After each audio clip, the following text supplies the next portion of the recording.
Si Alden Richards ay hindi lamang isang kilalang pangalan sa mundo ng arkitektura sa Pilipinas, kundi simbolo rin ng kasipagan at pangarap. Sa edad na 34, ang kanyang dedikasyon sa trabaho ay nagbunga ng tagumpay na lampas sa inaasahan ng marami. Ang kanyang kumpanya, ang Richards Architectural Designs, ay hindi kalakihan ngunit may matatag na kliyente at mga proyektong hinahangaan. Hindi na problema sa kanya ang pera, ngunit alam niya sa sarili na ang tinatamasa niyang ginhawa ngayon ay bunga ng maraming taon ng pagpupuyat, sakripisyo, at paglunok sa mapait na katotohanan ng buhay. Ang kanyang pinakamalaking pangarap ay mabigyan ng maayos na pamumuhay ang kanyang ina, si Tita Pauline. Matagal nang hiwalay ang kanyang mga magulang, at lumaki si Alden sa pangangalaga ng kanyang ina at amain, si Tito Vic. Ang kanyang ama ay matagal nang sumakabilang buhay, at ang alaala nito ay tila isang malabong ulap sa kanyang isipan. Ipinangako niya sa sarili na anuman ang hirap ng buhay, hindi hahayaan na maranasan ng kanyang ina ang paghihirap na dinanas nila noong bata pa siya. Isang araw, matapos ang isang matagumpay na proyekto sa Bonifacio Global City, na nagkakahalaga ng mahigit 150 milyong piso, lihim na bumili si Alden ng isang marangyang condo unit sa isang eksklusibong komunidad sa Makati. Nagkakahalaga ito ng 30 milyong piso, isang regalong inilaan niya para sa kanyang ina. Hindi niya sinabi kahit kanino, lalo na kay Tita Pauline. Gusto niya itong maging sorpresa. Sa kanyang isip, ito ang magiging simbolo ng kanilang bagong simula, isang lugar kung saan ang kanyang ina ay mamumuhay ng may dignidad at ginhawa. Ang condo unit ay may 3 silid tulugan, malawak na balkonahe na tanaw ang luntiang paligid, at modernong disenyo na personal niyang pinili.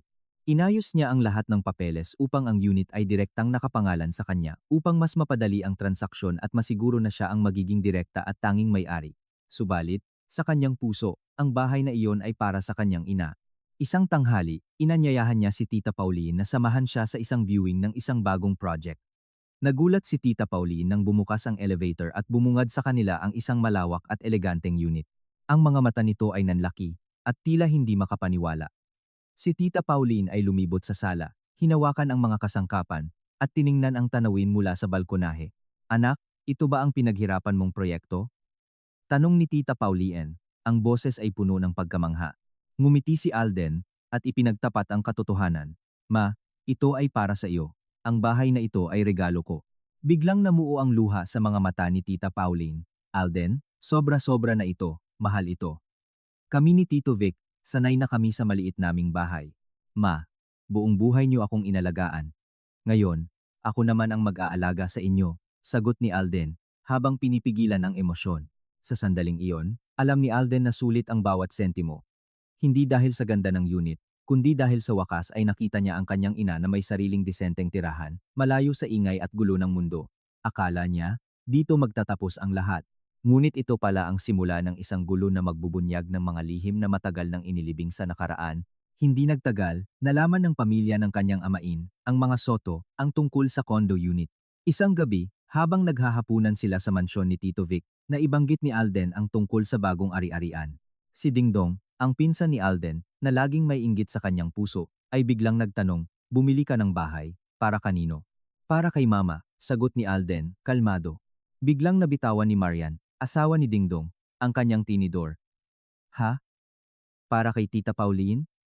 Naku, ang generous mo naman, Alden. Hindi ka man lang bumili para sa mga Soto? Nagtawanan ang lahat, pilit na ginagawang biro ang sitwasyon. Ngunit alam ni Alden na hindi nagbibiro si Marian. Ang paraan ng pagtingin nito sa kanya, ang emphasis sa salitang Soto, ay nagpahiwatig na may iba nang gumugulo sa isip nito. Pinili ni Alden na manahimik, ayaw niya ng gulo. Sa isip niya, pera niya iyon. Natural lang na bumili siya ng bahay para sa kanyang ina. Ilang araw ang lumipas, naging mas direkta si Marian. Ang isang manugang na sarili lang niyang pamilya ang iniisip ay magdudulot lang ng problema. Hindi na ito biro. Ito ay isang direktang atake. Tiningnan ni Alden ang mga mata ni Marian, walang bakas ng pagiging mapagbiro, puro kalkulasyon at paghuhusga. Ngumiti lang siya ng bahagya at hindi sumagot. Akala niya, mas mabuti nang manahimik para mapanatili ang kapayapaan sa pamilya. Hindi niya alam na ang kanyang pagiging tahimik ang magiging unang hakbang sa isang malaking bagyo. Halos isang buwan matapos bilhin ang unit, kinailangan ni Alden na pumunta sa Germany para sa isang malaking proyekto. Ito ang pinakamalaking kontrata ng kanyang kumpanya, at kailangan niyang personal na asikasuhin ang disenyo at materyales sa loob ng 3 buwan. Habang nasa Germany, laging tinatawagan ni Alden ang kanyang ina. Nais niyang matiyak na maayos ang lahat sa unit. Isang gabi, tumawag ang kanyang ina na may kakaibang tono. Alden, anak, may bumisita sa atin. Biglang tumindig ang balahibo ni Alden. Sino, ma? Bakit hindi mo ako tinawagan? Ah, si Marian at Dingdong, kasama ang ilang pinsan nila. Sabi nila, dumaan lang sila para makita ang bahay. Hindi ko naman pwedeng tanggihan, anak, paliwanag ni Tita Paulien. Kahit alam ni Alden na natural lang sa mga nakatatanda ang maging mapagbigay, may masamang pakiramdam siyang namuo sa kanyang dibdib. Napakadami ba nila, ma? Iilan lang naman, anak, nagkape, nagkuwentuhan, tapos umalis din kaagad, sagot ng kanyang ina, pilit na pinapakalma siya. Bagamat nag-aalala, hindi na nagtanong pa si Alden, ayaw niyang guluhin pa ang kanyang ina. Subalit, pagkatapos ng tawag na iyon, hindi natapos sa simpleng pagbisita ang lahat. Sa sumunod na video call, nakita ni Alden ang ilang kakaibang tasa ng kape sa mesa ng kanyang ina. Ay, katatapos lang magbisita ng pamilya Soto, sabi ni Tita Paulien, na may bahagyang pagod sa boses. Mula sa isa, naging dalawa, hanggang sa naging mas madalas ang kanilang pagbisita. Minsan, sinabi ni Tita Paulien na dumating si Marian at Dingdong ng umaga at umalis lang ng gabi na. Mula sa paghanga sa unit, nagsimula na itong magtanong tungkol sa halaga ng kondo dues, seguridad, at maging ang mga bakanteng kwarto. Ang laki naman ng bahay na ito para sa dalawang matanda lang, sabi ni Marian, na sinabi ni Tita Paulien kay Alden. Ngumiti si Alden, mag-isa sa kanyang hotel room. Alam niya na hindi simpleng komento lang iyon, may mas malalim na kahulugan ang bawat salita, ngunit pinilit niyang kalmahin ang sarili. Malayo siya, at ayaw niyang magdulot ng gulo. Ilang araw ang lumipas, tumawag ang kanyang amain, si Tito Vic. Alden, anak, may sasabihin ako sa iyo. Sa tono pa lang ng boses ni Tito Vic, alam ni Alden na may problema. Ano po iyon, Tito? Si Marian at Dingdong, tinanong kung pwede raw bang manatili muna rito ang ilan sa pamilya nila ng ilang araw, sagot ni Tito Vic. Hindi po. Binili ko iyan para sa inyo. Hindi para sa kanila. Mabilis na sagot ni Alden. Iyan din ang sinabi ko, anak. Sinabi ko na hindi magiging komportable kung may ibang mananatili. Ngunit ngumiti lang si Marian at sinabing nagtatanong lang daw siya, sabi ni Tito Vic. Kahit pilit na pinapakalma ni Tito Vic, hindi na mapakali si Alden. May masamang kutob siya. Ang pakiramdam na may naglalaway sa bahay na pinaghirapan niya para sa kanyang ina ay unti-unting lumalalim. Pagkatapos ng tawag ni Tito Vic, nanatili sa isip ni Alden ang mga salita ni Marian, hindi niya ito magawang balewalain.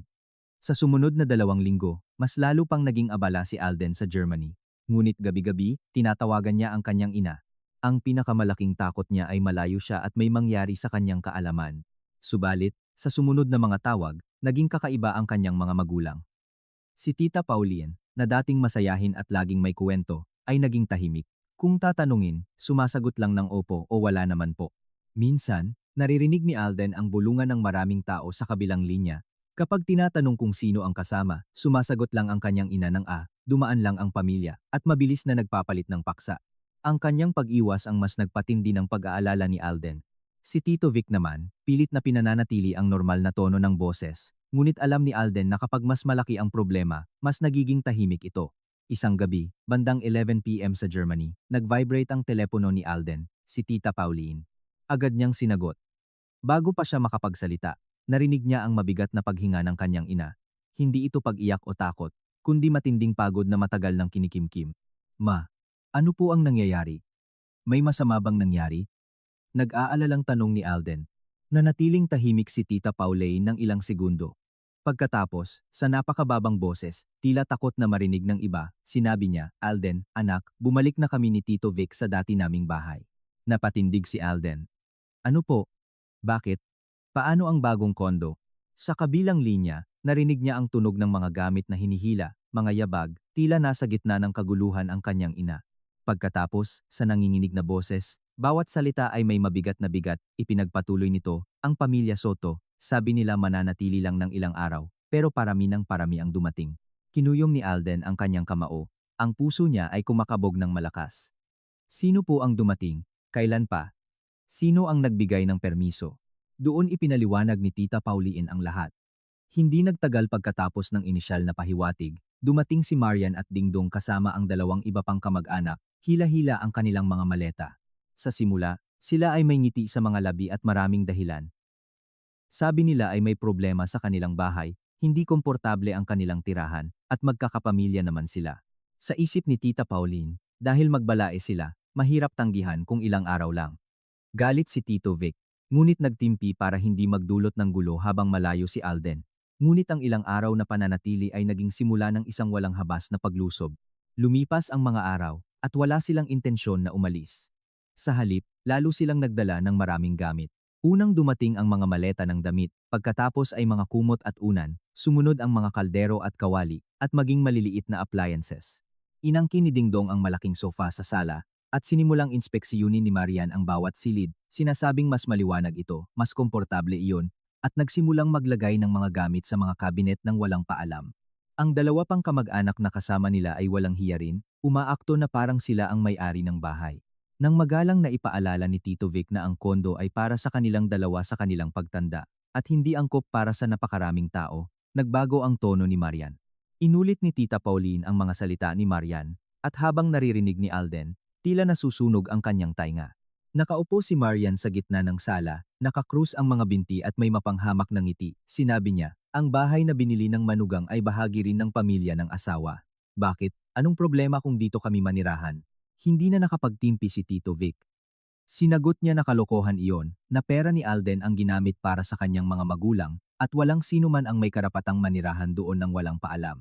Ngunit si Marian, na may pagmamataas, ay bumitaw ng isang pangungusap na nagpabigla sa lahat, matatanda na kayo, wala na kayong pakialam kung saan kayo titira. Ibigay niyo na lang sa mga bata. Ang pangungusap na iyon ay sapat na upang ipakita na hindi niya itinuturing ang kanyang mga magulang bilang balae, at lalo nang hindi bilang mga taong karapat-dapat igalang. Para sa kanya, ang kanyang mga magulang ay dalawang matatanda lang na pwedeng itabi para bigyan ng puwang ang buong pamilya ng kanyang asawa. Habang naririnig iyon, nanginginig ang mga kamay ni Alden. Tanong niya, sa boses na puno ng galit, bakit hindi niyo sila pinalayas? Bakit hindi niyo ako tinawagan agad? Bumuntong hininga si Tita Pauline. Sinabi niya na nakipagtalo si Tito Vic, na tumanggi ito, ngunit parami ng parami ang kanilang bilang, at lalo nang naging walang hiya ang kanilang mga salita. Bukod pa rito, nasa Germany si Alden para sa isang mahalagang trabaho, at natatakot ang kanyang mga magulang na kung tatawagan siya ay mag-aalala siya ng walang magawa, at baka makasama pa sa kanyang proyekto. Sinabi ni Tita Pauline na mas mabuti nang bumalik sila sa lumang bahay ng ilang araw at hintayin na bumalik si Alden upang ayusin ang lahat. Sinabi niya ito ng kalmado, upang pakalmahin si Alden, ngunit habang mas naririnig niya, mas sumasakit ang kanyang kalooban. Ang condo unit na pinaghirapan niya para sa kanyang mga magulang ay naging dahilan kung bakit kinailangan nilang bumalik sa maliit na lumang bahay, iniiwan ang kanilang pwesto sa iba. Nanatili si Alden na tahimik ng matagal matapos magsalita ang kanyang ina. Sa kabilang linya, patuloy itong humihingi ng paumanhin, sinasabing huwag siyang magalit, huwag niyang iwanan ang kanyang trabaho dahil sa isang emosyon, ngunit sa sandaling iyon, nabalot ang kanyang isip. Ang lahat ng tiniis niya mula sa pamilya Soto, ang lahat ng pahiwatig, ang mga mapanuri nilang tingin, ang mga pagkakataong sinabi niya sa sarili na mas mabuti ng hayaan na lang para sa kapayapaan, ay biglang nagtipon sa isang buhol ng galit sa kanyang dibdib. Hindi na niya ito nakita bilang isang usapin ng mga walang galang na komento o ilang araw na pananatili. Ito ay isang walang habas na pagpapahiya sa kanyang mga magulang, isang pagyurak sa regalong pinaghirapan niyang itayo para sa kanila. Kinuha niya ang telepono at sinabi ng napakabagal, mas para sa kanyang sarili kaysa sa kanyang ina, kung totoo na sinakop nila ang bahay, sa pagkakataong ito, hindi ako susuko. Sa wakas, natapos ang 3 buwan ng trabaho ni Alden sa Germany, nalubog sa matinding pagod at matinding pagkainip. Sa buong panahong iyon, pinilit niya ang kanyang sarili na magtiis at tapusin ang kanyang trabaho, inaalala na sa sandaling bumalik siya sa Pilipinas ay aayusin niya ang lahat. Ngunit habang papalapit ang araw ng pagbabalik, ang galit sa kanyang kalooban, sa halip na kumalma, ay nagliliyab tulad ng baga sa ilalim ng abo, naghihintay ng isang hininga ng hangin upang sumiklab. Ayon sa orihinal na plano, dapat siyang manatili ng 2 araw pa para sa huling pulong sa mga kasosyo. Ngunit sa sandaling natapos ang pangunahing trabaho, binago niya ang tiket ng eroplano upang makabalik ng mas maaga sa nakaplano. Hindi niya sinabi sa sinuman sa pamilya Soto, ipinaalam lang niya sa kanyang kumpanya, sa kanyang isip, isa lang ang kanyang iniisip. Gusto niyang makita ng kanyang sariling mga mata kung ano na ang nangyari sa condo unit na binili niya para sa kanyang mga magulang. Sa buong biyahe, halos hindi siya nakatulog. Ipinikit niya ang kanyang mga mata at nakita ang pagod na mukha ng kanyang ina sa huling tawag. Nakita niya ang nanginginig na kamay ng kanyang amain habang sinusubukang sabihin na mas mabuti nang bumalik sa lumang bahay ng ilang araw at maghintay. Nakita pa niya sa kanyang imahinasyon ang mapagmataas na tindig ni Marian at Dingdong. Sinubukan niyang maging matiisin sa pamilya Soto ng maraming beses, hindi dahil sa takot, kundi dahil sa akala niya na ang pagpapanatili ng kapayapaan ay ang pinakamainam para sa lahat. Ngunit habang mas iniisip niya ito, mas napagtanto niya ang kanyang pagkakamali. May mga tao na habang mas nagbibigay ka, mas naniniwala sila na mahina ka. Habang mas umaatras ka, mas umaabante sila. At sa pagkakataong ito, hindi siya ang kanilang ginulo, kundi ang kanyang mga magulang, ang kanyang pagmamahal sa kanila, ang huling limitasyon na hinding-hindi niya papayagan na sinuman ang yumurak. Sa sandaling lumapag ang eroplano, binuksan niya ang kanyang telepono at nakita ang isang mensahe mula sa kanyang ina, isang maikling pangungusap lang. Alden, anak, pumunta ka muna sa lumang bahay. Okay. Habang binabasa niya ito, naramdaman niya na tila may sumakal sa kanyang lalamunan. Hindi na kailangan pa ng kanyang ina na sabihin pa upang maintindihan niya na hindi pa rin nalulutas ang problema. Kung maayos ang kondo, kung ang lahat ay isang pansamantalang pagbisita na natapos na, hindi niya sana ipinadala ang mensaheng iyon. Ang babalang iyon na tila normal ay siya mismong mas masakit. Ito ay isang hindi direktang paraan upang sabihin sa kanya na ang kanyang mga magulang ay patuloy na nagtitiis, iniiwasan ang komprontasyon, ayaw na siya, na bagong baba sa eroplano, ay sumabak agad sa bagyo. Ngunit hindi siya pumunta sa lumang bahay. Hinihila niya ang kanyang maleta palabas ng airport, sumakay siya sa taxi at ibinigay ang direksyon ng apartment building. Sa buong bahe, malakas ang tibok ng kanyang puso. Hindi ito isang malabong emosyon, kundi ang tensyon ng isang taong naghanda para sa pinakamasama.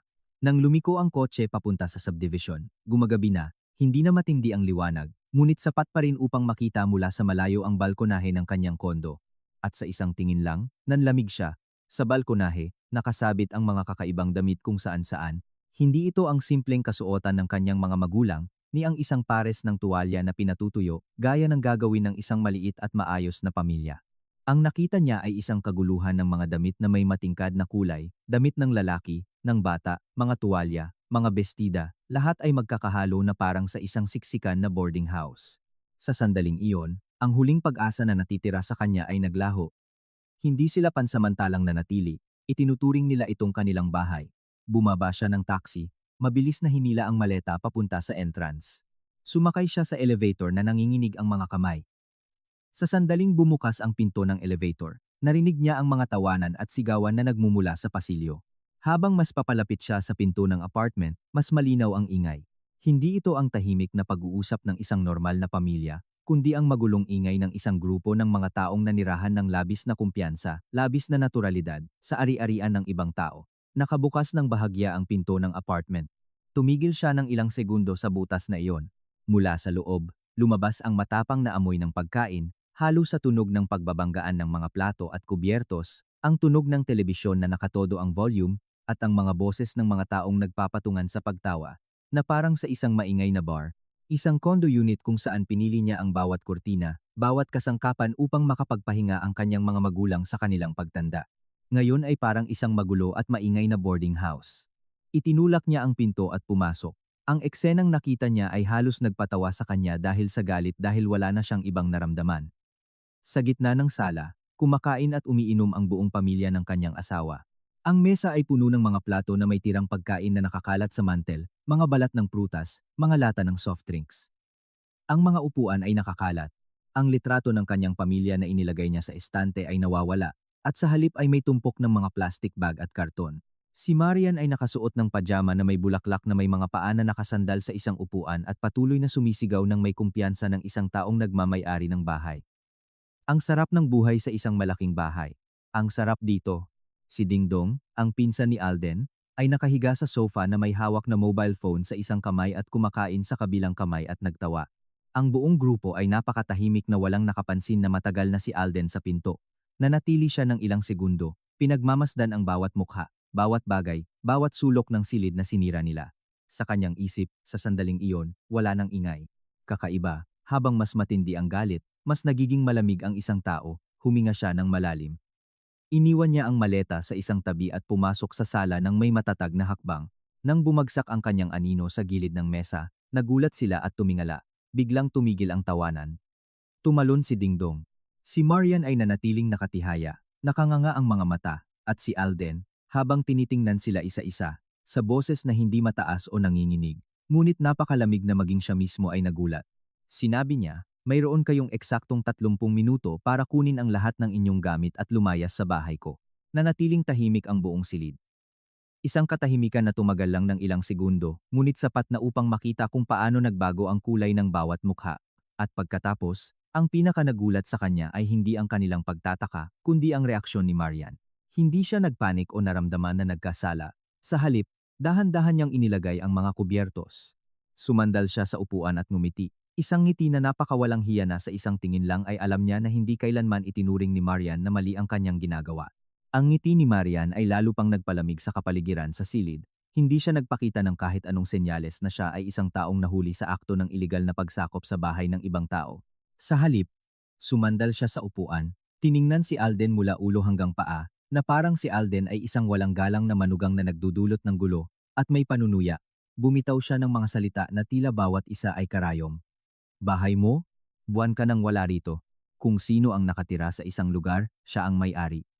Hindi nagtagal ang iyong ina dito, kaya huwag kang magpanggap na importante. Ang pangungusap na iyon ay sapat na upang mamula ang mukha ni Alden. Hindi dahil sa sinabi niya tungkol sa kondo, kundi dahil niyurakan niya ang kanyang mga magulang, ginamit ang kanilang pagtitiis bilang dahilan ng kanyang paglusob. Bago pa siya makasagot, tumindig si Dingdong mula sa sofa, nakasandal sa kanyang siko.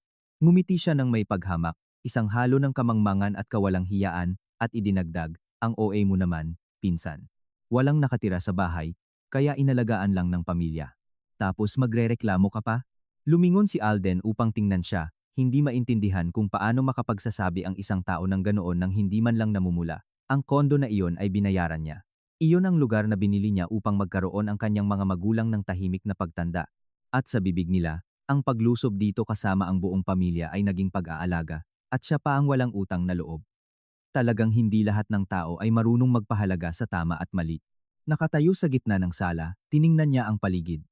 Habang mas tinitingnan niya, mas lalong tumitibay ang kanyang galit. Ang estante kung saan dating nakalagay ang litrato ng kanyang pamilya ay wala na. Sa halip, isang malaking retrato ng kasal ni Dingdong at Marian ang nakasentro sa espasyo, na parang nagmamarka ng teritoryo. Ang pasilyo patungo sa mga silid tulugan ay puno ng lahat ng uri ng sapatos, ng matatanda, ng mga bata, mga plastic bag, mga karton, mga laruan na nakakalat sa sahig. Ang mga kurtina na may neutral na kulay na personal niyang pinili para sa kanyang mga magulang ay nakasabit ng hindi maayos at may mantsa ng grasa. Ang bahay, na dating malinis, maayos, at maliwanag, ay isa na ngayong magulo at walang hiya na kaguluhan. Naglakad siya ng diretso patungo sa sapatos. Yumuko siya. Kinuha niya ang mga plastik na tsinelas ni Marian at malakas na inihagis palabas ng pinto. Bumagsak ang mga ito sa pasilyo ng may malakas na tunog. Tiningnan niya si Marian at binigkas ang bawat salita ng malinaw. Uulitin ko sa huling pagkakataon. Ito ang bahay na binili ko para sa aking mga magulang. Hindi ito isang kanlungan para sa buong pamilya ninyo upang sakupin. Nag-freeze ang kapaligiran sa unit, ngunit ang mas masakit sa kanya ay hindi ang reaksyon ni Marian o Dingdong, kundi ang makita ang pinto ng master bedroom na bumukas at lumabas mula doon si Tito Vic. Nakasuot ng panloob na damit, medyo magulo ang buhok, may hawak na mobile phone, mukha siyang isang tao na kararating lang galing sa kanyang sariling silid. Sa sandaling nakita niya ito, nanlamig si Alden. Kung sa sandaling iyon, mayroon pa siyang kahit kaunting pag-asa na hindi niya alam ang lahat, ang imaheng iyon ay lubos na nagpawi nito. Hindi siya nagulat nang makita si Alden. Hindi siya nagpakita ng takot o pagiging hindi komportable. Hindi man lang niya tinanong kung bakit mas maaga siyang bumalik. Ibig sabihin, alam niya. Alam niya mula pa noong matagal na at maging siya ay nakatira rito kasama sila. Mabilis na lumapit si Tito Vic kay Alden, sinubukang hawakan ang kanyang braso upang dalhin siya sa isang sulok at bumulong na parang pinapakalma ang isang taong nawawalan ng kontrol. Anak, anuman ang gawin mo, huwag kang gumawa ng gulo sa harap ng lahat. Ilang araw lang naman mananatili si Marian. Nang marinig iyon, malakas na inalis ni Alden ang kanyang kamay, kaya umatras pa ito. Tiningnan niya ito ng diretso sa mga mata at isang tanong lang ang kanyang binanggit. Ilang araw? At iyan ang dahilan kung bakit dinala niyo ang altar ng inyong mga ninuno, mga kumot, at maleta hanggang sa mapuno ang tatlong silid. Ang boses niya ay hindi mataas, ngunit bawat salita ay matalim. Nawalan ng salita si Tito Vic ng ilang sandali, at nang sasabihin pa niya ang iba, naunahan siya ni Marian. Hinampas niya ang mesa ng kubyertos at tumindig ng mabilis, na parang nasaktan sa pinakamalalim na bahagi ng kanyang pagmamataas. Ang kanyang matinis na boses ay nagpunit sa hangin, asawa mo ang anak ko, kung ano ang iyo ay kanya. Ang bahay na ito, syempre, ay pag-aari rin ng pamilya. Lumingon si Alden upang tingnan siya. Sa sandaling iyon, naintindihan niya ang lahat. Hindi nila iniisip na sila ay pinagbibigyan. Wala silang kaunting ideya ng pagiging maingat o respeto. Sa kanilang isip, ang kondo na ito ay naging pag-aari na ng pamilya dahil lang sa ang bumili ay ang manugang. Hindi sila dumating upang pansamantalang manatili. Dumating sila upang sakupin ng walang hiya, pinlano, at walang galang. Hindi na siya nag-aksaya ng kahit isang salita pa. Kinuha niya ang kanyang mobile phone sa harap ng lahat at tinawagan ang seguridad at ang management ng building. Ang kanyang boses ay malinaw at matatag. Ako ang may-ari ng apartment na ito. Sa kasalukuyan, may mga taong ilegal na sumasakop sa aking bahay. Pakiusap, umakyat kayo kaagad upang mag-imbestiga.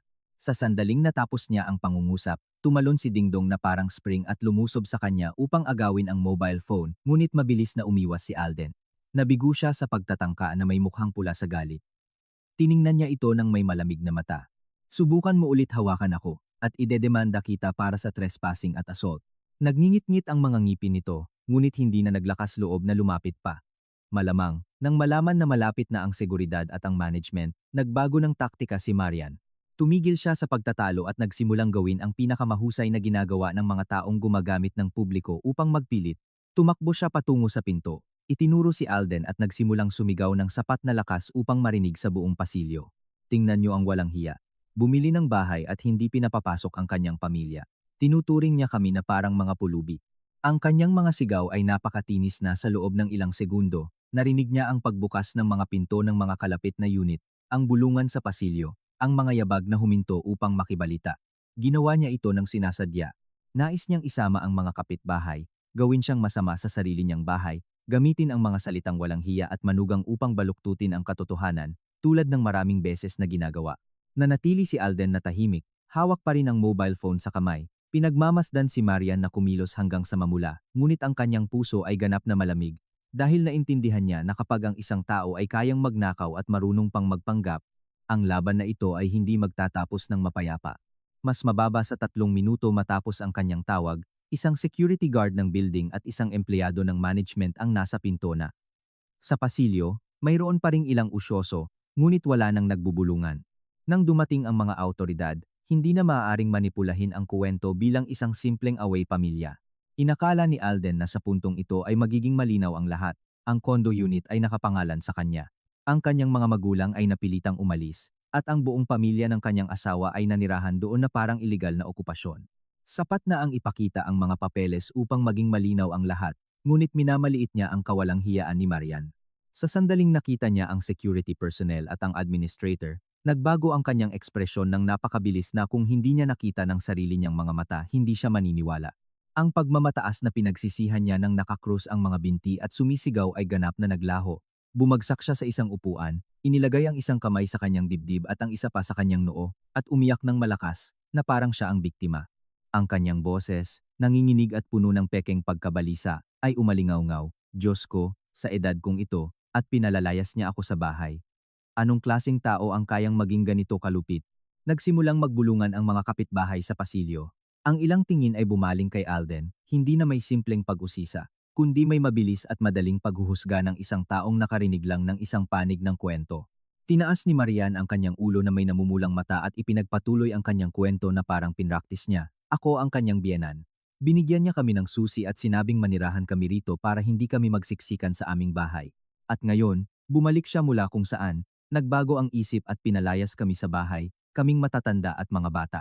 Sabihin niyo sa akin kung mayroon pang mas masamang manugang sa mundo." Nang marinig niyang sabihin, binigyan niya kami ng susi, nanlamig si Alden. Alam niya ng perpekto na ang ekstrang set ng susi ng kondo na iyon ay iniwan lang niya sa bahay ng kanyang mga magulang. Hindi niya kailanman ibinigay iyon kay Marian, ni kay Dingdong, at lalo nang hindi niya inanyayahan silang manirahan doon. Ang pangungusap na iyon ay hindi lang isang kasinungalingan, ito ay patunay na may isang tao sa kanilang pamilya ang kumuha ng susi ng patago o may isang tao mula sa loob ang tumulong sa kanila. Mabilis na lumingon si Alden upang tingnan si Tito Vic. Sa sandaling iyon, yumuko ito, iniiwasan ang kanyang tingin. Nagpanggap si Dingdong na abala sa pagpulot ng ilang plato sa mesa habang si Marian ay patuloy na nagpupunas ng luha, umaakto bilang isang matandang ina na inabandona ng isang walang pusong manugang. Ang eksena ay nagdulot ng matinding pagkasuklam at sakit kay Alden. Ang mga pinalayas sa kanilang bahay ay ang kanyang mga magulang, at ngayon ay nagtatanghal ang mga taong ito upang baligtarin ang sitwasyon. Tiningnan niya ng diretsyo si Tito Vic. Ipaliwanag mo, saan nanggaling ang mga susi? Ang boses niya ay mahina, ngunit alam ng lahat na kino-corner niya ito. Kinagat ni Tito Vic ang kanyang mga labi. Pinagsama ang kanyang mga kamay sa harap niya na parang may naghahanap ng paraan upang hindi masyadong magmukhang nagkasala. At pagkatapos, bumitaw siya ng isang pangungusap na nagpatawa kay Alden dahil sa kanyang pagiging duwag. Akala ko kasi, dahil magkapamilya tayo, okay lang na buksan ko ang pinto para makatira dito ang iyong ina ng ilang araw. Hindi ko alam na seryosohin mo pala ito. Nanatili si Alden na tahimik ng ilang segundo. Kaya, hindi lang niya alam, kundi siya ang nagbukas ng pinto para sa kanila. Hindi dahil sa pressure, hindi dahil sa aksidente, kundi kusa. Ang lamig sa kanyang kalooban ay mas lalong lumalim nang biglang dumako ang kanyang tingin sa isang maliit na drawer malapit sa pasukan na nakabukas. Sa drawer na iyon, inilalagay niya ang ilang walang kabuluhang papeles at ilang ekstrang photocopies. Walang sinuman ang dapat humawak nito. Hindi niya alam kung paano. Sa gitna ng kaguluhang iyon, lumapit siya at binuksan ito. Sa loob, may isang tumpok ng mga photocopies na perpektong nakasulat. Kinuha niya ito at sa isang tingin lang ay naramdaman niya na sumiklab ang kanyang dugo. Ito ay mga photocopies ng deed of sale ng kondo, isang kopya ng kanyang ID, at maging isang nakaprint na papel na may napakalinaw na teksto na parang isang kasunduan ng pagpapahiram ng bahay sa mga kamag-anak. Ang dokumento ay hindi pinirmahan, ngunit sa dulo ay may isang blankong espasyo na perpektong inihanda. Handa para saan?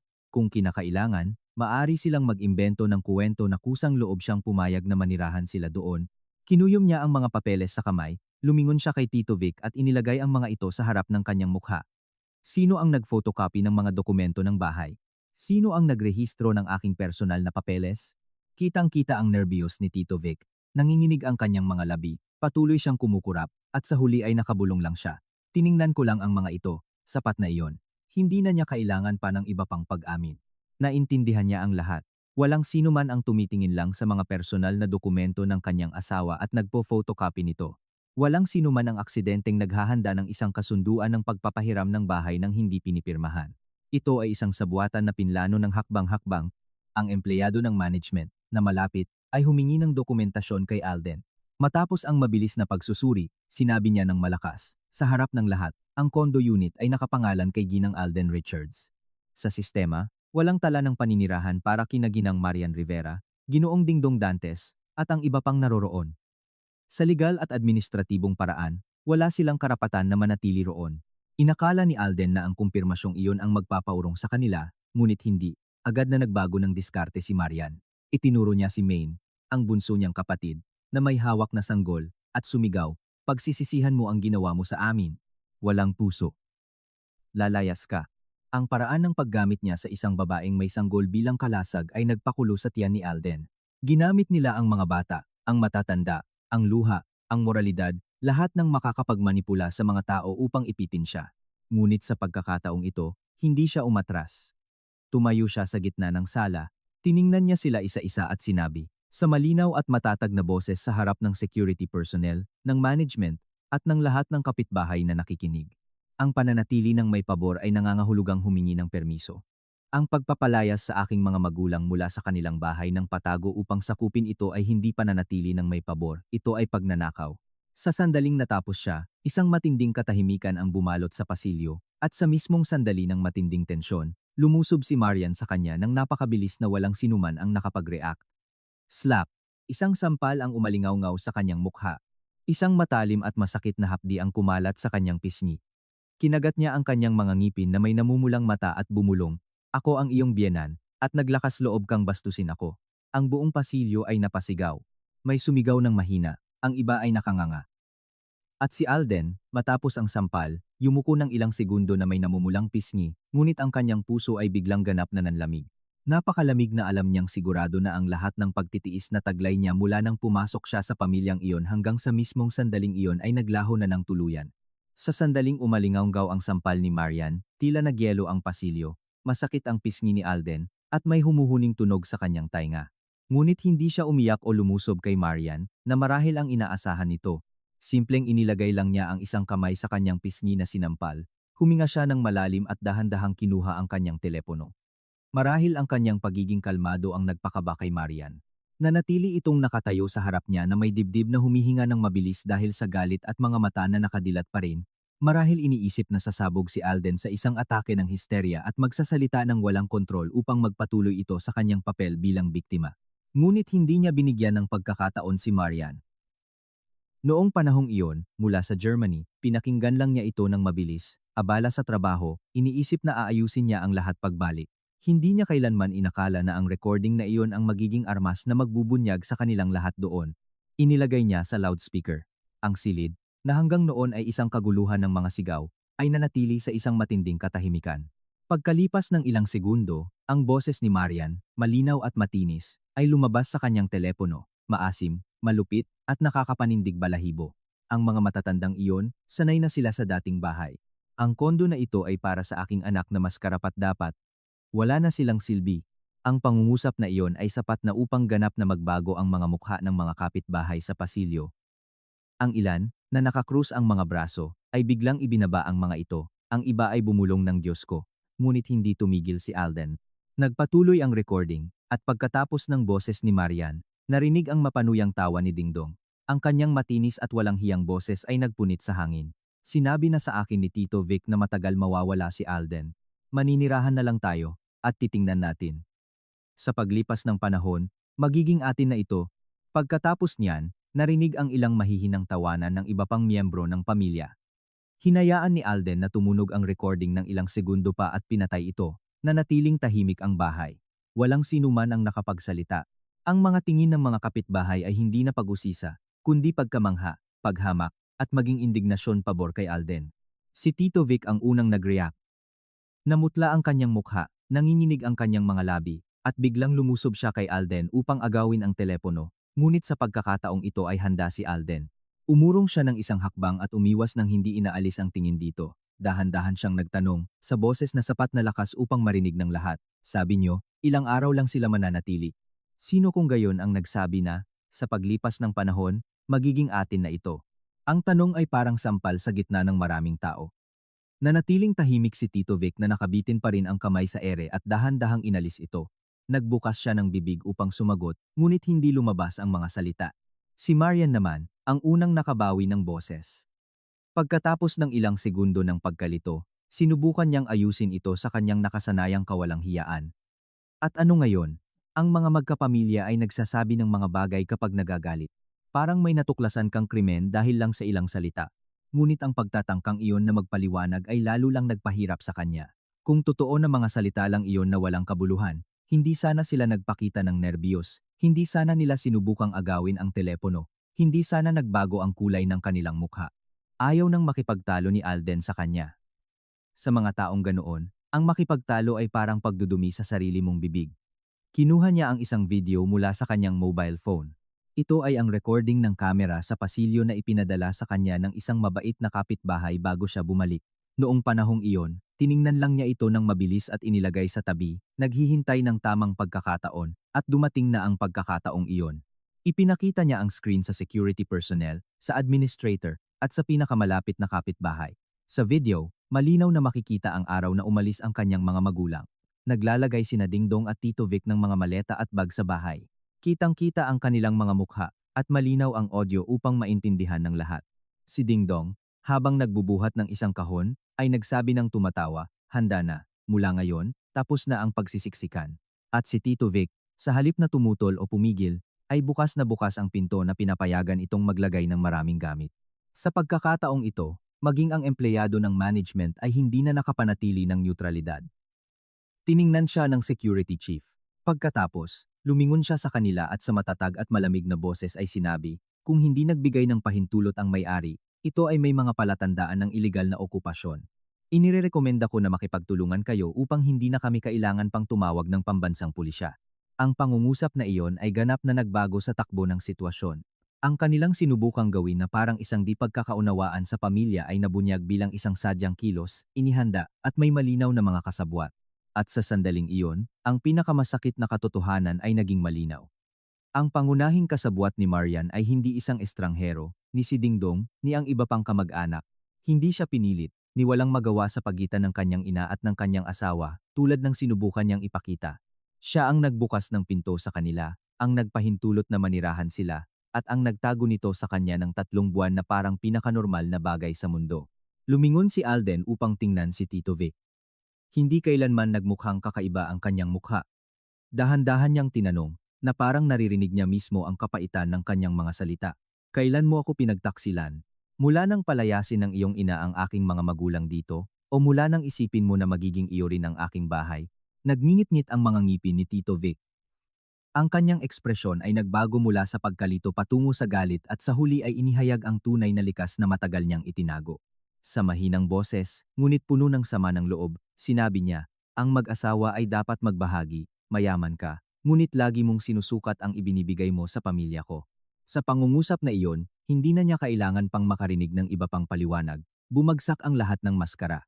Wala nang bakas ng mabait na asawa, ng anak na pinipilit ng kanyang ina, ng pamilya na pansamantalang nananatili. Sa harap niya ay isang grupo lang ng mga tao na sumusubok na gawing bagay na maaari nilang angkinin ang kanyang pagiging mapagbigay at ang kanyang pera. Ngumiti siya. Isang ngiti na napakalamig na maging siya mismo ay nagulat. Tiningnan niya si Marian, si Tito Vic, at si Dingdong at sinabi ng may ganap na kalinawan, mabuti, kung ngayong araw ay nagpasya kayong tanggalin ang inyong maskara sa harap ko, huwag kayong magreklamo na tatapusin ko ito. Pagkasabi nito, tinawagan niya ang numero ng kanyang abogado. Sa sandaling narinig niya ang boses nito sa kabilang linya, alam niya na ang laban na ito ay hindi na magiging simpleng pagtatalo sa pamilya, kundi isang paglilitis kung saan ang bawat isa ay magbabayad sa sinubukan niyang nakawin mula sa kanya. Sa sandaling narinig ni Alden ang boses ng kanyang abogado, nakita niya kung paano nagbago ang tingin ni Marian. Kung dati ay sinubukan nitong gampanan ang papel ng nasaktang biyenan, ngayon, nang maintindihan na wala ng silbi ang mga luha, gumamit ito ng mas masahol pang trik. Sa isang iglap, inilagay niya ang isang kamay sa kanyang dibdib, natumba at bumagsak sa sahig, humihingal na parang hihimatayin.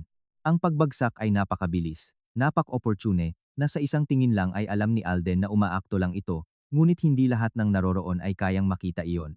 Si Maine, ang bunso niyang kapatid, ay nagsimulang sumigaw ng matinis na nagpatagos sa kanyang tenga. Si Alden, pinatumba niya ang aking biyenan. Saksihan niyo. Habang sumisigaw, lumuhod siya sa tabi ni Marian, nagpapanggap na tinutulungan ito. Ngunit ang kanyang mga mata ay patuloy na tumitingin sa pasilyo, na parang naghahanap ng mas maraming manonood. Si Dingdong naman, kinuha ang kanyang mobile phone at nagsimulang mag-record. Ang nakasusuklam sa kanya ay hindi nito ni-record ang buong eksena, kundi direkta nitong tinifocus ang mukha ni Alden ng napakabagal, na parang gustong gumawa ng ebidensya na siya ang may kasalanan sa pagkahimatay ng kanyang ina. Ang buong pamilya ay isang segunda-klaseng kumpanya ng mga aktor, ngunit eksperto sa maruming laro. Sa isang tingin lang, naintindihan niya ang kanilang plano. Kung si Alden, na nawawalan ng kontrol, ay lalapit upang tulungan si Marian o aalisin ang kamay ni Dingdong, gagamitin nila ang bawat kilos, bawat frame upang i-mount ang eksena ng manugang na binubugbog ang kanyang biyenan na may sakit. Ito ay isang bitag na kasing dumi ng prediksyon. Gusto nilang gamitin ang moralidad bilang tali at ang pagkahabag ng mga tao bilang sandata upang gawin siyang kontrabida kahit na siya ang biktima ng pagnanakaw. Kaya, sa halip na lumapit, umatras siya. Tumayo siya sa tabi ng empleyado ng management upang makita ng lahat na hindi niya ito hinawakan at sinabi ng malakas at malinaw, hindi ko siya hinawakan. Maaaring kumpirmahin ng mga kamera sa pasilyo, sa elevator, at sa entrance. Sa sandaling natapos niya ang pangungusap, nakita niya kung paano kumibot ang mukha ni Dingdong. Maaari silang umakto, maaari silang mag-record ng mga manipulated na video, ngunit hindi nila kayang baguhin ang mga kamera ng buong building. At si Tito Vic, habang humihingal si Marian sa sahig, ay walang ginawa upang pigilan ang farsang iyon. Ang pinakamasakit ay sa halip na sabihin sa kanyang ina na tumigil, tiningnan niya si Alden ng may pagsisi na parang siya ang may kasalanan, sa mahinang boses, ngunit may kawalang hiyaan na nagpatawa sa kanya. Sinabi niya, talaga bang kailangan mong maging ganito kalupit? Bahay lang iyan, parang buhay mo ang nakataya. Lumingon si Alden sa kanya na may matinding sakit na halos hindi na niya naramdaman ang galit. Ngumiti siya. Isang mapait at malamig na ngiti. Oo, para sa iyo, bahay lang iyan, ngunit para sa aking mga magulang, ito ang kanilang dignidad, ang parehong dignidad na niyurakan nyo. Kinagat ni Tito Vic ang kanyang mga labi nang walang masabi pa. Marahil sa kanyang isip, ang condo unit na iyon ay may halaga lang sa pera, ngunit para kay Alden, ito ay isang regalo ng pasasalamat, ang lugar kung saan niya gustong bigyan ng disenteng pagtanda ang kanyang mga magulang at na pinagbuksan ng kanyang sariling amain sa iba upang lapastanganin. Ayaw ni Alden na masaksihan ng kanyang mga magulang ang eksenang ito, ngunit sa sandaling iyon, alam niya na hindi na niya ito maitatago pa. Tinawagan niya sila upang pumunta. Maikli niyang sinabi sa kanila na umakyat ng sandali. Pagkalipas ng mga 20 minuto, Lumabas sila sa dulo ng pasilyo. Sa isang tingin lang sa kanila habang naglalakad sa gitna ng mga taong nagbubulungan sa pinto, naramdaman niya ang sakit sa kanyang puso. Sa sandaling pumasok si Tita Paulian, nanatili siyang tahimik. Sa kanyang harapan, isang tumpok ng mga kakaibang sapatos ang bumara sa pasukan. Ang dining table na binili niya para sa pamilya ay puno ng basura at maruming plato, isang tumpok ng mga kakaibang damit sa isang sulok. Binuksan niya ang drawer at kinuha ang lumang litrato ng kasal ng kanyang mga magulang na itinapon doon. Nang makita ang litrato na nakasiksik sa isang tumpok ng basura, nawalan ng salita si Tita Paulien na namumula ang mga mata. Si Tito Vic naman, na ang mga kamay ay laging matatag, ay nanginginig ngayon sa galit. Sa sandaling iyon, naintindihan niya na wala nang iba pang pwedeng pagtakpan. Hindi niya kailanman malilimutan ang sandaling iyon. Si Tito Vic, isang lalaking laging mabait, matiisin, at tahimik, sa unang pagkakataon ay direkta niyang itinuro si Marian. Ang boses niya ay hindi mataas, ngunit nanginginig sa galit. Kung dumating ka para humingi ng pabor, igagalang ka namin.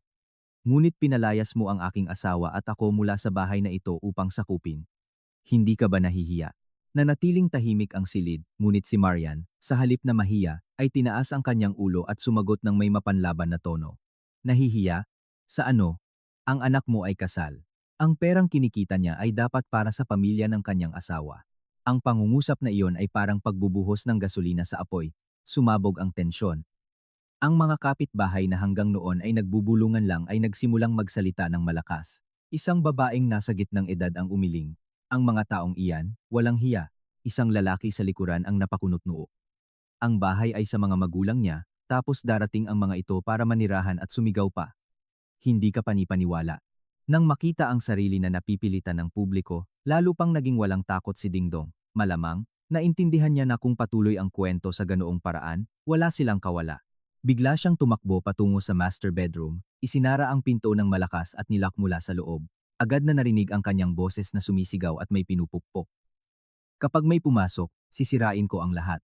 Inayos din namin ang bahay na ito. At pagkatapos ay ang tunog ng isang bagay na bumabagsak. Isang upuan na hinihila, mga bagay na bumabangga sa dingding. Nagulat ang buong pasilyo. Namutla ang kanyang ina. Lumapit si Tito Vic ng 2 hakbang patungo sa pinto, ngunit pinigilan siya ni Alden.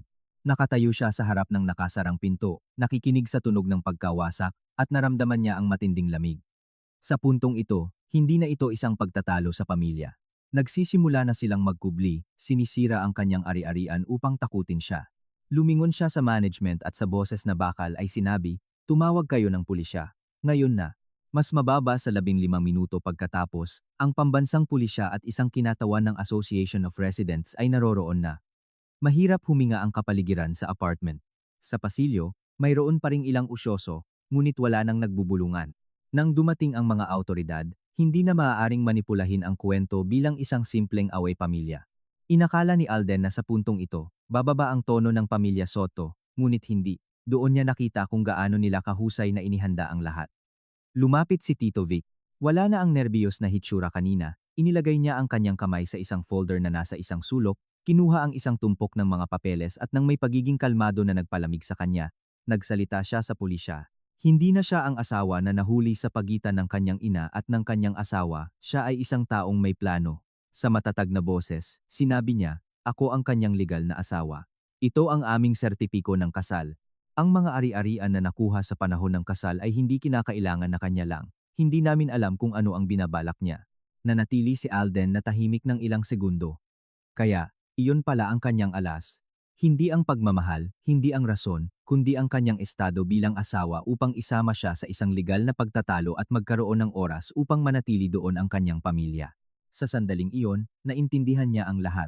Hindi lang sila naghahangad ng lugar na tirahan, tinutukoy nila ang condo unit na nagkakahalaga ng 70 milyong piso bilang isang premyo na maaari nilang paghati-hatian. Gusto nila itong gawing ari-arian na may legal na laban upang makialam sila. Sa mismong sandaling iyon, dumating ang abogado ni Alden. Pumasok siya ng tahimik, maikli siyang bumati at kinuha ang mga papeles na ibinigay ni Alden sa kanya, mabilis na sinuri ang mga ito. Ang kanyang pagiging kalmado sa gitna ng kaguluhan ay nagbigay lakas kay Alden. Matapos suriin ang dokumentasyon, nagsalita siya sa pulisya sa malinaw at maikli na boses. Ang apartment na ito ay binayaran mula sa personal na account ni Ginang Alden Richards. Ang pinagmulan ng pondo ay malinaw na dokumentado, gayon din ang paglilipat at ang deed of property na nakapangalan sa kanya. Walang anumang dokumento na nagpapatunay na ito ay conjugal property. Ang kanyang mga salita ay parang pako. Tiningnan ni Alden si Tito Vic at nakita niya kung paano nagbago ang kanyang mukha. Ang kumpiyansa na ipinakita niya ay nawawala. Ngunit ang huling suntok ay hindi pa dumarating. Kinuha ng abogado ni Alden mula sa kanyang briefcase ang ilang bank statements na agad niyang nakuha. Ibinigay niya ang mga ito kay Alden. Sa ilang linya lang, naramdaman ni Alden na tumigil ang kanyang puso. Sa panahon ng kanyang pananatili sa Germany, sinubukan ni Tito Vic na gamitin ang impormasyon ng condo unit na ito upang humingi ng pautang ng isang napakalaking halaga. Gamit ang pribadong impormasyon ng kanilang kasal, tinanggihan ng bangko ang kanyang pautang dahil sa kakulangan ng kakayahang magbayad at, higit sa lahat, dahil sa kakulangan ng isang balidong garantiya. Ngunit ang pinakamasama ay nasa internal notes ng bangko. Paulit-ulit na binanggit ng aplikante ang isang mahalagang apartment, pag-aari ng pamilya na nakabinbin sa ilang proseso upang magamit bilang garantiya. Dahan-dahang tumingala si Alden, hindi na ito usapin lang ng libreng pamumuhay. Ang condo unit ang pamingwit na pinanghahawakan ng buong pamilya ng desperado. Tinanong niya sa kakaibang kalmado na boses, "Ganoon ka na ba desperado sa pera?" Hindi sumagot si Tito Vic. Nagsalita ang abogado ni Alden. Ang personal na utang ni Ginoong Soto at ang pagkalugi ng kanyang mga pamumuhunan sa pamilya ay nasa kritikal na punto. Kung hindi sila makakakuha ng pera, totoo ang panganib ng pagkalugi. Isang bulungan ng pagtataka ang kumalat sa silid. Naramdaman niya ang pagkasuklam. Sa halip na harapin ang kanilang mga problema, nagpasya silang nakawin ang regalo na ibinigay niya sa kanyang mga magulang, palayasin sila sa kanilang bahay at gamitin ito upang iligtas ang kanilang sarili. Kahit noon, sinubukan pa rin ni Marian na bigyang katwiran. Ang pamilya ay nandyan para tulungan ang isa't isa, o hahayaan na lang natin siyang malunod. Tiningnan niya ito at bumitaw ng isang matalim na tawa. Ang pagtulong ay ang humingi. Hindi ang palayasin ang aking mga magulang mula sa kanilang bahay na parang mga magnanakaw. Ngunit lalo pang dumilim ang kwento. Sinuri ng abogado ni Alden ang impormasyon at tinanong si Tito Vic tungkol sa isang pangalan. "Kilala niyo ba ang isang El Tuerto?" Ganap na nagbago ang mukha ni Tito Vic. Nagningning ang takot sa kanyang mga mata. Ipinakita ng abogado ni Alden ang ebidensya. Nagpadala si Tito Vic ng mga larawan ng mga dokumento ng kondo, ng lock, at ng mga susi sa isang numero ng telepono na nakapangalan sa El Tuerto, isang intermediary na kilala sa pamamahala ng pagbebenta ng mga ari-arian na may legal na problema at pinagtatalunan. Nalamigan siya. Hindi lang niya ginawa ng kopya ang mga susi at pinlano ang okupasyon, nakipag-ugnayan din siya sa isang espesyalista sa mga kaduda-dudang ari-arian. Kung mas matagal pa siyang bumalik ng ilang linggo, ang kondo na ito ay nabalutan na sana ng isang pekeng legal na pagtatalo, kasama ang mga estranghero na nag-aangkin ng mga karapatan at ang kanyang mga magulang ay nadala sa isang impyerno ng mga kaso. Ang isipin iyon ay nagpakulo sa kanyang tiyan. Tiningnan niya si Tito Vic. Wala na siyang naramdamang galit, kundi matinding takot. Dahan-dahan niyang sinabi, "Bawat salita ay bumabagsak na parang bato. Hindi mo lang pinagtaksilan ang aming kasal. Gagawin mo rin sanang pain sa mga buwitre ang regalo ko sa aking mga magulang." Ang pangungusap na iyon ang tumama sa kanyang pinakamahinang punto. Nahihiya, nawalan siya ng kontrol at sumigaw na may boses na basag sa galit. "Pinilit mo ako. Sa iyong pera, laging nararamdaman kong mas mababa ako. Walang kwenta. Ikaw lang ang mayaman. Dahil sa iyo, naghirap ang pamilya ko." At doon niya naintindihan. Sa ilalim ng kanyang kasakiman ay hindi lang pagiging makasarili, kundi isang baluktot na inggit na naipon ng maraming taon. Mas pinili niyang kaladkarin ang buong pamilya sa putik kaysa tanggapin na mas mahusay ang kanyang asawa kaysa sa kanya. Tiningnan niya ito ng matagal at sa unang pagkakataon, wala na siyang naramdamang sakit dahil sa pagtataksil, pagkasuklam lang ang kanyang naramdaman. Pagkasuklam sa isang lalaking, sa halip na bumangon, ay kinasusuklaman ang katabi dahil sa pagiging mas mahusay. Sa mahinang boses, ngunit may matinding lamig. Sinabi niya, "Hindi ka mas mababa dahil mas mahusay ako. Mas mababa ka dahil pinili mong maging isang parasite, pinapakain ng kasakiman ng iyong ina." Nawalan ng salita si Tito Vic at si Marian. Sa unang pagkakataon ay nanatili siyang tahimik na namumutla ang mukha na parang may naghubad sa kanya sa publiko ng walang mataguan.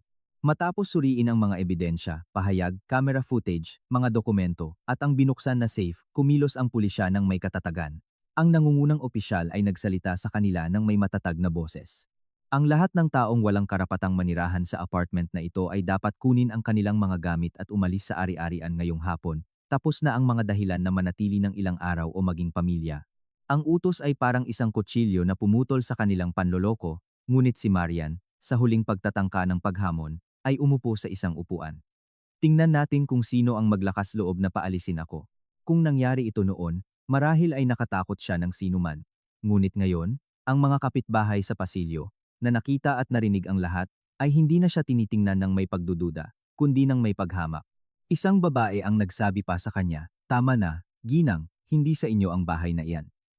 Sa unang pagkakataon, hindi na kayang manipulahin ni Marian ang mga tao, siya na lang at ang kanyang kawalang hiyaan ang nakalantad sa harap ng lahat. Nang mapansin ni Tito Vic na talunan na ang laban, lumapit siya kay Alden na may mukhang tensyonado, ngunit sa mahinang boses, halos nagmamakaawa, sinubukan niyang panatilihin ang kaunting dignidad. "Alden, pakiusap, kaunting dignidad. Hayaan mo silang umalis ng tahimik, ako na lang ang mananatili at pag-uusapan natin ito." Ang kanyang kahilingan ay tila napaka-absurdo na halos matawa si Alden. Pagkatapos ng lahat ng kanyang ginawa, naglakas loob pa rin siyang humingi ng dignidad. Walang awa niyang inalis ang kamay nito. "Wala ka ng karapatang manatili sa bahay na ito kahit isang minuto pa." Ang sagot niya ay parang sampal. Nanatili siyang tahimik, walang masabi. Si Dingdong naman, ay patuloy sa kanyang mapanlabang ugali. Habang naglalagay ng damit sa maleta, nagmumura siya ng mahina at sinisipa ang mga bag sa sahig. Lumingon siya kay Alden at bumulong, "Maiiwan kang mag-isa. Pagsisisihan mo ito." Marahil para sa kanya, ito ay isang nakakatakot na sumpa. Ngunit tiningnan siya ni Alden ng may mas higit na awa kaysa galit at sinagot siya sa isang boses na napakatahimik na nagpalamig sa kanya. Walang mas nakakatakot kaysa sa isang buong pamilya na nagkakaisa upang magnakaw. Nawalan ng salita si Dingdong. Nagpatuloy siya sa paggawa ng maleta na nakayuko ang ulo, nahihiya. Unti-unti, ang mga maleta, ang mga bag ng basura, at ang mga kahon ng pamilya Soto ay lumabas mula sa apartment. Ang tunog ng gulong ng mga maleta sa tiled floor ay kakaibang matinis. Si Alden, nakatayo sa gitna ng sala, ay hindi naramdaman ang euporya ng tagumpay na kanyang inakala, naramdaman niya ang matinding lamig. Ang kondo na ito, ang kanyang regalo, ay nilapastangan.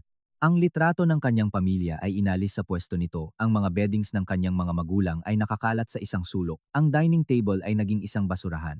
Tahimik na lumapit ang kanyang ina sa isang estante at pinulot ang photo frame ng pamilya na may sirang sulok ng salamin.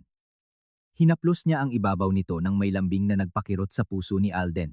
Lumapit siya at kinuha ito mula sa kanyang mga kamay. Bagay lang iyon, ngunit sa sandaling iyon ay sumisimbolo ito sa lahat ng sakit na idinulot nila sa kanila. "Binili ko ang bahay na ito ng may buong pag-asa sa mundo, para sa huli ay kailangan pang tumakas ang aking mga magulang mula dito upang bigyan ng puwang ang isang grupo ng mga taong walang prinsipyo." Kinuyom niya ang frame ng mahigpit at ibinalik ito sa pwesto nito na parang ibinabalik ang karangalan ng kanyang pamilya. Pagkatapos ay lumingon siya sa pulisya, sa management, at sa lahat ng naroroon at sinabi sa isang boses na hindi na maaaring pagtalunan, "Sa susunod na 3 araw, papalitan ko ang lahat ng kandado at i-update ang mga sistema ng seguridad. Mula ngayon, sinumang miyembro ng pamilyang iyon na maglakas loob na lumapit dito ay tatratuhin ayon sa batas. Tapos na ang mga konsesyon. Tapos na ang pagtitimpi." Si Marian, sa huling pagtatangka na maging biktima, ay nagsimulang umiyak habang hinihila ang kanyang bag. "Siyempre, dahil mayaman ka, ikaw ang panalo. Putulin mo ang lahat ng ugnayan sa iyong pamilya. Pagsisisihan mo ito." Bago pa siya makapagpatuloy, pinutol siya ni Alden. "Ang ugnayan ay batay sa respeto. Mula sa sandaling sinabi mo na ang aking mga magulang, dahil matatanda na, ay walang kwenta, ang hinahanap mo ay hindi ugnayan, kundi libreng tirahan." Namutla ang kanyang mukha. Wala nang sino man sa pasilyo ang naawa sa kanyang mga luha. Naintindihan ng lahat na may mga salita na, kapag nasabi na, ay hindi na maaaring bawiin. Agad na kumilos ang management. Ang lahat ng access permits na hiniling ni Tito Vic ay kinansela. Ang mga karagdagang access cards ay hinarangan, ang kanilang mga pangalan ay inalis mula sa listahan ng mga residente. Mula sa sandaling iyon, ang pamilya Soto ay ipinagbabawal na pumasok mula sa mismong pasukan ng building. Nang hila-hila na ng huli sa kanila ang huling maleta palabas, nanatili ang apartment sa isang kakaibang katahimikan. Ang katahimikan na sumunod sa bagyo. Lumapit siya sa pinto. Pinalitan na ng security personnel ang cylinder ng lock. Si Alden mismo ang nagpihit ng susi. Ang tunog ng kandado, isang maikli at tuyong clack, ay hindi lang tunog ng pagsara ng pinto, ito ang tunog na nagtatapos sa isang yugto ng kanyang buhay, isang yugto ng pagiging inosente at nasayang na pagtitiis. At sa unang pagkakataon sa loob ng maraming buwan, naramdaman niya na ang bahay na ito ay sa wakas ay bumalik na sa mga taong karapat-dapat dito. Sa sumunod na mga araw, unti-unting bumalik sa dati ang apartment, ngunit alam ni Alden na ang kailangan ay hindi lang ang mga kasangkapan, May mga bagay na, kapag nasira, matagal bago maayos. Kumuha siya ng isang kumpanya para sa isang malalim na paglilinis. Pinalitan niya ang lahat ng kandado at sinuri ang bawat sulok, ngunit gusto niyang personal na asikasuhin ang mga detalye. Ibinasag niya ang lumang litrato ng kanyang pamilya at kinuha ang paboritong tea set ng kanyang mga magulang. Hinugasan niya ito isa-isa at inilagay sa kahoy na tray nito. Sa balkonahe, pinalitan niya ang lupa sa mga halaman ng kanyang ina. Sa paggawa ng maliliit na bagay na ito, naramdaman niya na hindi lang siya naglilinis ng bahay, kundi kinokolekta niya, fragment sa fragment, ang dignidad na niyurakan nila. Nang tuluyang bumalik ang kanyang mga magulang, hinintay niya sila sa pinto. Naramdaman niya ang parehong nerbiyos noong unang araw na ipinakita niya sa kanila ang bahay. Natatakot siya na matapos ang lahat ng nangyari, ayaw na nilang manirahan doon, na ang lugar ay nadungisan ng alaala ng kahihiyan. Dahan-dahang pumasok ang kanyang ina, tiningnan ang sala, na ngayon ay maayos, ang litrato sa pwesto nito, ang mga halaman na nakakatanggap ng sikat ng araw sa hapon. Lumingon siya at tahimik na pinunasan ang isang luha. Pagkatapos ay bumulong siya, "Alden, anak, marahil mas mabuti kung babalik na lang kami sa lumang bahay." Naramdaman niya ang buhol sa kanyang lalamunan. Hinawakan niya ang kamay nito ng mahigpit. "Hindi, sa inyo ang bahay na ito. Wala nang sinuman ang aagaw nito sa inyo." Ang kanyang amain, na nanatiling tahimik, ay inilagay ang isang kamay sa kanyang balikat. Ang kanyang kamay, na nagaspang sa maraming taon ng trabaho, ay nagbigay sa kanya ng matinding kapayapaan. Tiningnan niya siya ng may mamasa-masang mata, ngunit sa mahinang boses. "Ang aking anak ay lumaki na." Ang pangungusap na iyon ay sapat na upang mawala ang lahat ng kanyang pagkabalisa. Ang malaman na bumalik sila sa kanilang tahanan ay sapat na. Kay Tito Vic, ang lahat ay naiwan sa kanyang abogado. Ang ilegal na okupasyon, ang pagpapalsipika ng mga dokumento, ang mga banta, ayaw na niyang mag-aksaya ng kahit katiting na emosyon sa isang taong nagpahintulot na niyurakan ng kanyang pamilya ang kanyang mga magulang. Tinawagan at sinulatan siya ni Tito Vic ng hindi mabilang na beses. Minsan nagmamakaawa, minsan sinisisi siya sa pagiging malupit. Isang huling mensahe lang ang kanyang sinagot. "Hindi mo ako nawala dahil sa isang bahay. Nawala mo ako noong araw na binuksan mo ang pinto para palayasin ng iyong pamilya ang aking mga magulang." Pagkatapos ay binalok niya ito. Sinubukan din ni Marian na makipag-ugnayan sa kanya sa pamamagitan ng mga kakilala, sinasabing ang isang babae ay dapat marunong sumuko upang mapanatili ang kapayapaan. Ang naisip lang niya ay ang kabalintunaan. Ang kapayapaan na nais nila ay hindi armonya, kundi ang katahimikan ng mga api. Sinagot niya ang isa sa mga taong iyon. "Anong kapayapaan? Ang bahay ko ay sinakop, at sa kanila, pinalaki nila ang mga anak na nagnanakaw ng tiwala ng kanilang mga asawa." Hindi na siya sumagot pa sa sinuman. May mga pinto na, kapag nasarhan na, ay mas mabuting huwag nang buksan ulit. Ilang linggo pagkatapos, bumalik ang buhay sa apartment. Si Tito Vic sa umaga ay lumalabas sa balkonahe upang alagaan ang kanyang mga halaman. Si Tita Pauline ay nagtatahi sa tabi ng bintana na may ilaw ng paglubog ng araw na nagpapaliwanag sa kanyang kulay abong buhok. Isang araw, pagbalik niya galing trabaho, nakita niya sila sa sala na umiinom ng tsaa at nagkukuwentuhan ng tahimik. Nakatayo siya sa pinto na may luhang mata. Sa sandaling iyon, naintindihan niya na ang P30 milyong piso ay hindi mahal. Ang pinakamahalagang bagay na binili niya ay hindi mga dingding o kasangkapan, kundi ang kapayapaan para sa mga taong isinakripisyo ang lahat para sa kanya. Pagkatapos ng lahat, natutunan niya ang isang masakit ngunit totoo na aral. May mga kasal na hindi nasisira dahil sa kahirapan o kawalan ng pagmamahal. Nasisira ang mga ito kapag nagsimulang tingnan ng isang panig ang kabaitan ng isa bilang isang walang katapusang yaman na maaaring angkinin. Kapag ang pasensya ay itinuturing na balewala at ang mga magulang ng isa ay hadlang sa kanilang mga kalkulasyon, kapag ang isang tao ay kayang yurakan ang iyong mga magulang, wala nang dahilan upang manatili sa kanyang tabi. Dito nagtatapos ang kanyang kwento, hindi sa mga luha o sa isang maingay na tagumpay, kundi sa isang tahimik na hapon kasama ang kanyang mga magulang na umiinom ng tsaa sa bahay na laging dapat sa kanila, at si Alden, nakatayo sa balkonahe, nakatingin sa kalangitan habang lumulubog ang araw. Sa wakas ay nararamdaman ang mas malaking gaan, dahil sa huli ay hindi lang niya nabawi ang isang apartment, nabawi niya ang kanyang mga limitasyon, ang karangalan ng kanyang mga magulang, at ang integridad ng kanyang sarili.